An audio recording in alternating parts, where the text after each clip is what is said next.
বন্ধু একটা কথা মনে রাখবেন, আপনার স্ত্রী শুধু আপনার কাছে এসেছে পোশাকের জন্য নয়, খাবারের জন্য নয়, টাকা পয়সার জন্য নয়। স্বামীর কাছে যেই খোরাক স্ত্রীর জন্য আছে, এবং স্ত্রীর জন্য স্বামীর কাছে যেই খোরাক, স্বামীর জন্য স্ত্রীর কাছে যেই খোরাক আছে, পৃথিবীর কোথাও সেই খোরাক নাই। এটা স্বামী স্ত্রীর জন্য অবর্ণনীয় এক নিয়ামত।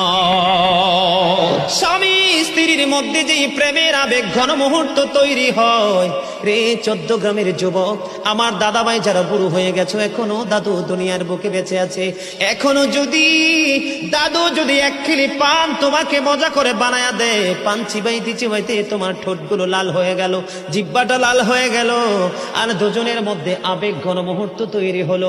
আমার নবী বলেছে স্বামী স্ত্রী এই রোমান্টিক সময়টাতে যদি একটা ঘন্টা যদি কাটাইতে পারে রে, তাহলে 1 বছরের নফল ইবাদতের সওয়াব দিয়ে দিবে। এরে যুবক, বউকে কষ্ট দিও না। স্বামী স্ত্রী যদি কিয়ামতের দিন কমপ্লেইন করে, তুমি যত বড় মোল্লা সাহেব হাজী সাহেব হন, নসিবই জুটবে না। আমি আমার মা আমার বোনদেরকে বলতে চাই, কখনো স্বামীর কলিজায় আঘাত দিও না, কারণ স্বামীর কলিজায় আঘাত দিলে তোমার জীবনে জান্নাত জুটবে না। বন্ধুরে আমার, আমি আমার নবীর জীবন থেকে যদি আপনাদেরকে আরেকটা এক্সাম্পল দেই বন্ধু, এখন আমি আমাদের দেশে স্বামী স্ত্রীর মধ্যে গলদ আছে না নাই? বর্তমান সমাজের যুবক যুবতী, নববধূ নবদম্পতি যারা স্বামী স্ত্রী, তাদের মধ্যে ম্যাক্সিমামই কলহ আছে না নাই?